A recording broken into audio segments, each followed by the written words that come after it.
There is a nursing home in Los Angeles. It is not a famous nursing home. It is not the kind of institution that appears in the accounts of celebrities' final years in the way that Cedars-Sinai and UCLA Medical Center appear.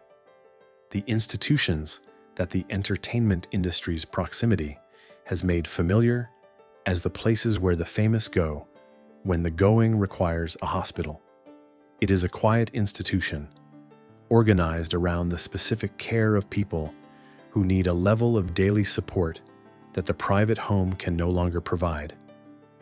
And it is doing that work in the specific, undramatic way of places that do important work without attracting the attention that the importance might seem to warrant. In the early 1980s, a woman was living in this nursing home who did not know her own name. She was approximately 58 years old. The approximately is the specific qualification that the accounts of her final years require, because the documentation of her age has been subject to the specific kind of imprecision that the accounts of her early life were subject to, the imprecision of a woman who had been managing the relationship between the documented facts of her own existence and the version of those facts that her professional life required since the beginning of the professional life. She had, in the years before the nursing home, been one of the finest dancers that the American film musical had ever produced.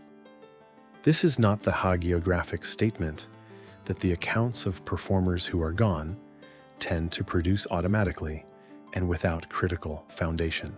It is the specific assessment of the people who watched her work and who had the professional context to assess it accurately.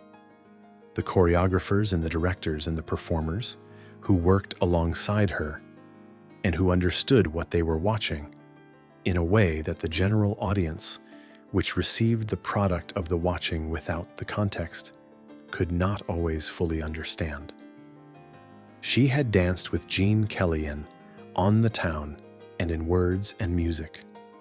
She had danced with Fred Astaire in Three Little Words and in the Belle of New York.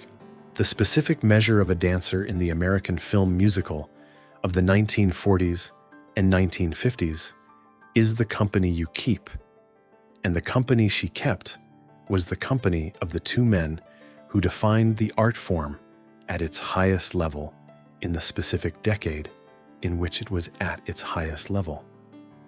And she kept that company not as the partner who was there, because the partnership required a female counterpart, but as the performer whose specific quality and whose specific gifts were the reason that Kelly and Astaire wanted her specifically and not someone else. She had forgotten every step. Tonight, my friend, I want to tell you the full story of Vera-Ellen, who she was before the dancing made her famous, what the dancing cost her across the years of its demanding, and what was left when the dancing was gone, and then when the memory of the dancing was gone, and then when everything else was gone too, in the nursing home in Los Angeles, where a woman in her late 50s did not know her own name. Come with me. We are going back to the beginning, to Cincinnati, Ohio, in the year 1921. Vera-Ellen Westmeyer Rohe was born on the 16th of February 1921 in Norwood, Ohio, which is a suburb of Cincinnati, to Martin Rowe and Alma Westmeyer Rowe. She was the only child of the family, which produced in her the specific dynamic that only children develop in households that are organized entirely around a single child. The quality of total attention from the parents directed at the one person who receives it, which can produce warmth and confidence, and the specific sense of being seen and valued, and which can also produce the specific vulnerability of a child who has never had to share the attention, and who therefore has a relationship to the attention that the subsequent years of the public life will complicate in specific ways. Her mother was the driving force. This is the biographical fact about Vera-Ellen that the accounts of her career consistently identify as the organizing fact of the early years. and it deserves careful treatment because the role of the driving parent in the life of a child performer is a role that the culture tends to either sentimentalize or demonize without fully engaging with the complexity that the role actually contains. Alma Rohe wanted her daughter to dance. This is the simple version. The more complete version is that Alma Rohe had the specific ambition for her daughter that the mothers of gifted children in the early 20th century sometimes develop when the gift is visible early, and when the mother has the intelligence to see what the gift is worth commercially, and the determination to convert the seeing into the action that the conversion requires. She enrolled Vera-Ellen in dance lessons at an age early enough that the enrollment itself is among the earliest documented facts of Vera-Ellen's life. Not early in the way of parents who enroll their children in activities, because the activities are available and because the enrollment is what one does. Early in the sense of a mother who has seen something and who is moving toward the maximizing of what she has seen with the efficiency of a person who understands that the gift has a window and that the window requires action. She was a good student of the dance. This is the qualification that distinguishes the children who are enrolled in dancing lessons from the children for whom the lessons reveal something that was there before the lessons. The specific quality of a body that has a relationship to music and to movement that is different from the ordinary relationship, that moves with the music rather than in response to it, that has a quality of natural physical intelligence that the teaching can develop but cannot create. She had this quality. The teachers who worked with her in the early years saw it and said so, in the specific way that dance teachers say such things when they mean them, directly to the parents, in the terms of professional assessment rather than in the terms of the flattery that parents sometimes receive and that teachers sometimes offer, because the offering is easier than the alternative. She was performing in local productions by the time she was a child. She was performing on the regional circuit that the Midwest offered to young dancers by the time she was a teenager. She was in New York by the time she was 16 or 17. The precise year is one of the biographical details that the imprecision I mentioned earlier touches, and the imprecision itself is telling in the way that the careful management of certain biographical facts tends to be telling. Broadway. She was in the chorus of a Broadway production in the early 1940s. The specific mechanism by which the Broadway theater of that era produced the performers who would move to Hollywood when the Hollywood musical needed them, which was the mechanism of the chorus, the place where the trained dancer who has not yet found the specific opportunity that reveals what she is to the people with the authority to use it, waits and works and develops and waits some more. She did not wait very long. The specific quality of her dancing was visible in the chorus, in the way that certain things are visible, even in the context that is designed to make everything similar. Her technique was exceptional.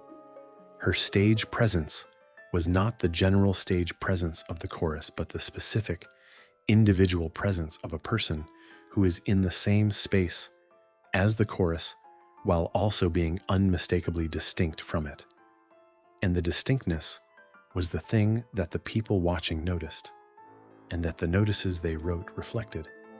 She was offered her own Broadway show, Very Warm for May in 1939, Panama Hattie in 1940, By Jupiter in 1942. The Broadway productions of the early 1940s were the specific productions of an era that took the musical seriously in the way that the American musical theater takes itself seriously when it is at its best. And they were productions that gave her the specific quality of stage experience that the subsequent film work would require, and that the stage alone can fully provide. Hollywood came to Broadway to find her. This is the specific mechanism of her transition to film, not the screen test in Los Angeles of the young woman who has arrived without the industry's attention and who is seeking the attention. The screen test of a Broadway performer who the industry has seen on the Broadway stage and who the industry has decided it wants to see on a screen. The distinction is the distinction between the supplicant and the courted, and it matters for the understanding of how she arrived in Hollywood and what her position in it was. She arrived at Samuel Goldwyn's studio. She was 22 years old. She was, in the assessment of the people at the Goldwyn studio who were making the commercial decisions about what the studio needed and what it had found, exactly what the studio needed. The dancer whose technical gifts were at the level of the finest performers in the form, and whose screen presence had the quality of immediate accessibility that the film camera required in addition to the technique. The films began. Wonder Man in 1945 with Danny Kaye. Three Little Words in 1950 with Fred Astaire. On the Town in 1949 with Gene Kelly. White Christmas in 1954 with Bing Crosby and Danny Kaye.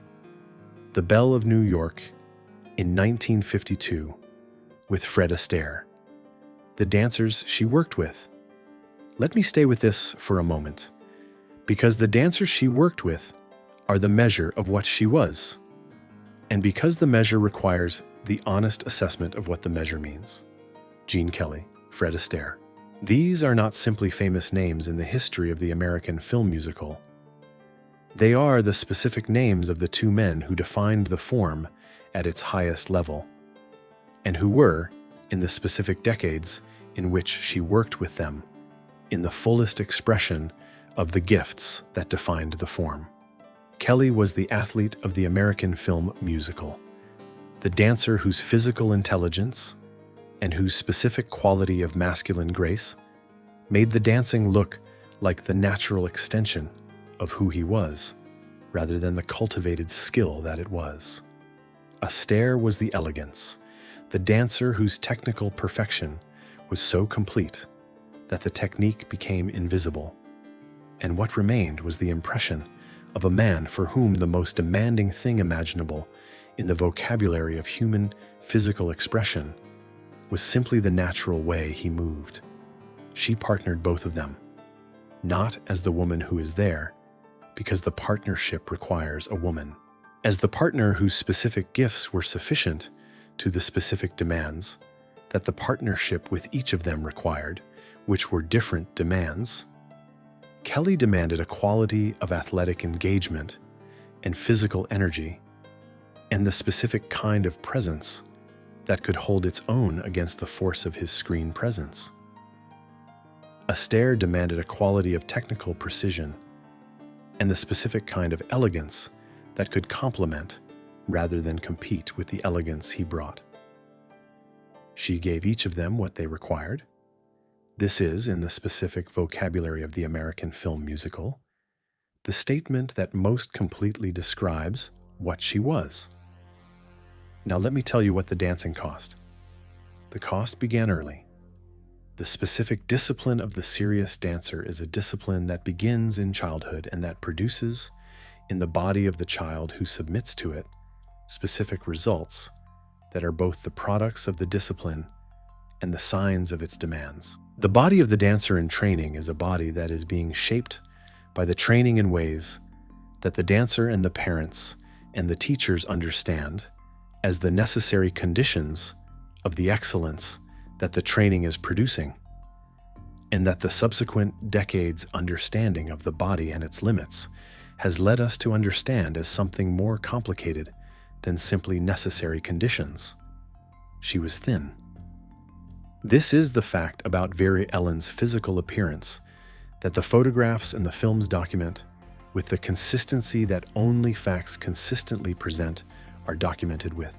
She was thin in the specific way that the photographs and the films show, and the thinness changed over the years in the specific direction of increasing.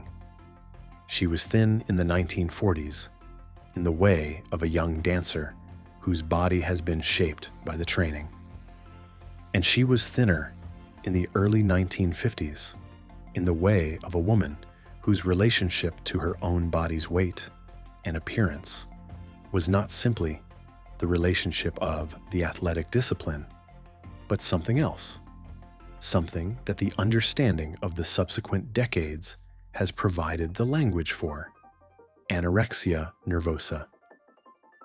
The diagnosis that would have been applied to the condition that the photographs of Vera-Ellen in the early 1950s document if the condition had been diagnosed in the early 1950s, which it was not, because the clinical understanding of anorexia nervosa as a specific diagnostic category was not in 1953 what it became in subsequent decades.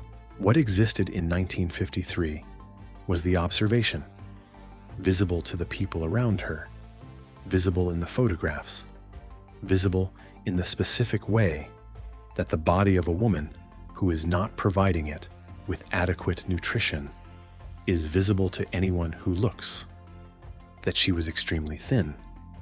And the response to the observation was the response of an era that did not have the clinical framework to understand what the observation was pointing toward. She wore turtlenecks in her later films. In White Christmas in the Belle of New York, the turtleneck is visible in the specific scenes where the camera is close enough to her throat and her upper chest to show what the turtleneck was covering. The turtleneck was covering the specific physical signs of the condition: the protruding clavicles, the thinness of the neck, the specific physical presentation of a body that was not receiving adequate nutrition, and that the camera, which did not lie, would have recorded if the turtleneck had not been there. The question of whether the turtlenecks were her own choice, or the studio's management of the information that her appearance was providing, is a question that the available accounts answer differently, and I will not pretend to resolve it with a certainty I do not have.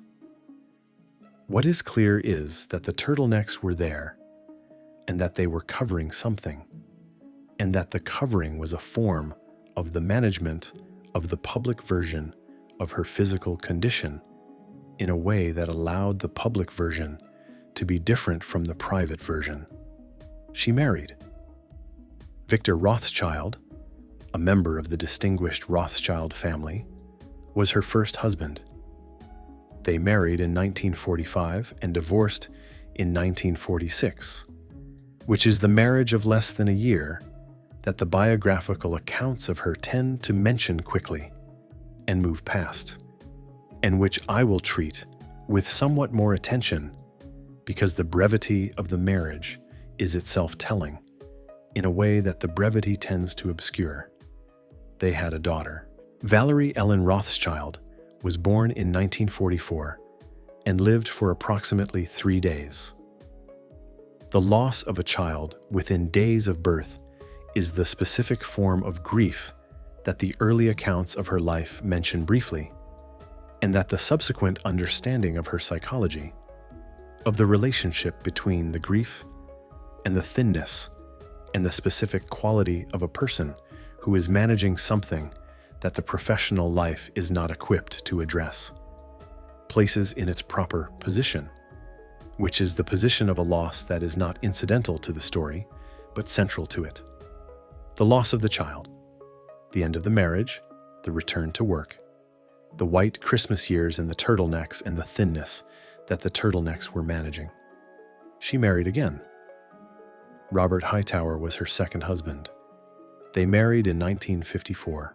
He was a dancer, which is the specific quality of the second marriage that the first had not been, the marriage of a person to someone who understood from the inside rather than from the outside the specific world that the dancing inhabited, and the specific demands that the world of the dancing made on the people in it. The marriage lasted until 1966, 12 years. The ending was, by the accounts that are available about it, not dramatic in the way of the endings that the accounts of celebrity marriages tend to favor. Not a single event, not a revelation, but the accumulation of the specific things that marriages accumulate over 12 years when the people in them are not finding in the marriage the specific things that the marriage needs to provide. By the mid-1960s, the career was over. Not ended by a single event. The film musical itself was in decline. The specific commercial and artistic context that had produced the form's golden decade was dissolving under the pressure of the changing culture and the changing economics and the changing relationship between the Hollywood studio and the American audience. The form that had required her gifts was no longer being produced at the level that had required them, and the gifts, in the absence of the form that had required them, did not transfer to the other forms that were replacing it. She disappeared from public view. Not dramatically, not through a single public withdrawal. Simply by not being in the public view anymore, which is the way that the public careers of performers who have been organized around the specific demands of a form that no longer exists tend to end. Not with a statement, but with an absence that becomes, over time, so established that the absence becomes the fact. She lived quietly. The accounts of her life in the years between the end of the career and the nursing home are the accounts of a woman who was in the specific state of withdrawal from the public life that some performers inhabit in the years after the public life is over. Not the withdrawal of a woman who has chosen a different form of engagement with the world, but the withdrawal of a woman who has organized herself around the public identity and who finds, when the public identity is no longer available, that the private version of herself is not the version she has the full resources to inhabit. The illness progressed. The anorexia, which is the most accurate name for what the photographs and the accounts describe across the career years, progressed in the way that untreated anorexia progresses, which is with the specific, terrible logic of a condition that has its own momentum and that the absence of treatment allows to continue in the direction it has been moving. The body that had been the instrument of the finest dancing in the American film musical of the 1940s and 1950s was, in the years after the career, the body of a woman whose relationship to her own nourishment had not been addressed in the way that the condition required. And then there was the dementia. The accounts of her final years describe the emergence, in the late 1970s and early 1980s, of the specific cognitive symptoms that the word dementia describes: the forgetting, the specific quality of disorientation that a person with dementia has when the disorientation is still partial, still intermittent, and then the forgetting of the forgetting, the arrival at the stage where the person who is forgetting is no longer aware of what they are forgetting, because the awareness itself has been taken by what is taking everything else. She forgot her name. She forgot the dancing. She forgot the films and the partners and the Broadway shows and the turtlenecks and the daughter who had lived 3 days and the marriages and the first husband and the second and the specific quality of a body that had been shaped by more years of disciplined training than most people's bodies are asked to sustain. She was in the nursing home in Los Angeles. She was approximately 58 years old. The staff cared for her.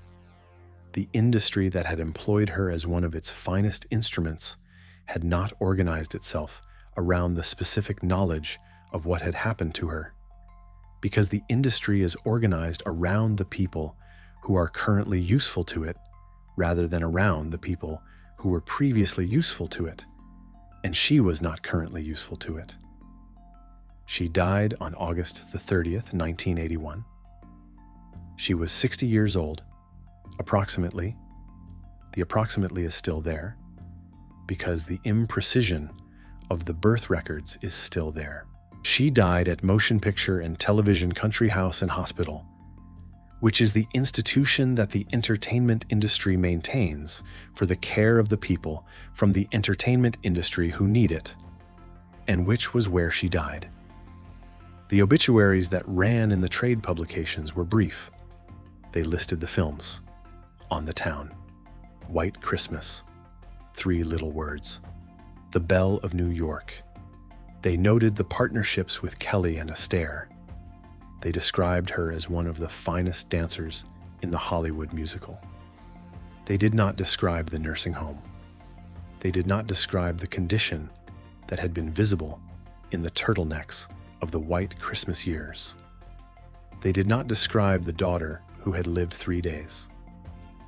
They did not describe the specific quality of the final years, which was the quality of a woman who had given the American film musical some of its finest moments, and who had been given in return the specific form of forgetting that the final years contained. Now, my friend, I want to sit with you in the specific reflection that Vera-Ellen's story requires. She was one of the finest dancers the American film musical ever produced. The Fred Astaire films and the Gene Kelly films are the evidence of this.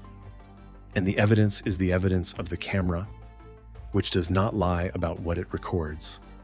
And what it recorded in those films was a woman who gave the dancing everything it required, with the completeness and the technical excellence and the specific quality of physical intelligence that the finest expression of the form requires.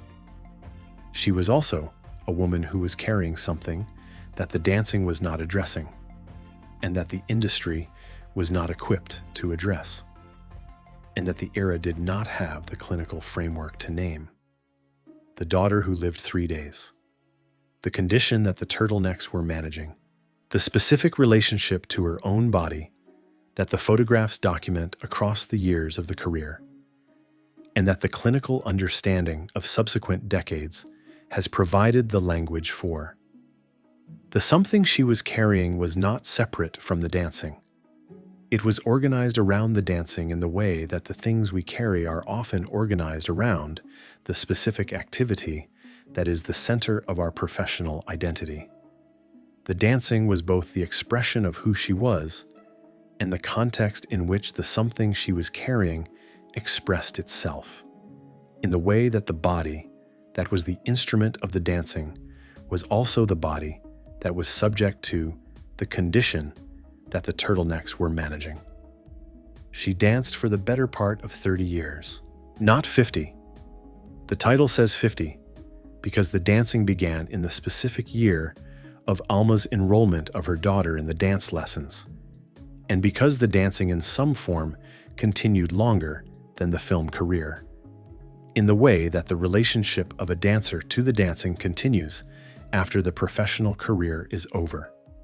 The title says 50 because 50 is the true span of the relationship between Vera-Ellen and the dancing, from the child in Cincinnati that Alma enrolled in the lessons to the woman in the nursing home who had forgotten what the lessons had produced. She forgot every step. The forgetting is the fact that the nursing home contains, and the nursing home is the fact that the story contains, and the story is the fact that the American film musical contains, but that the American film musical has not always fully acknowledged. She was one of the finest dancers the form ever produced.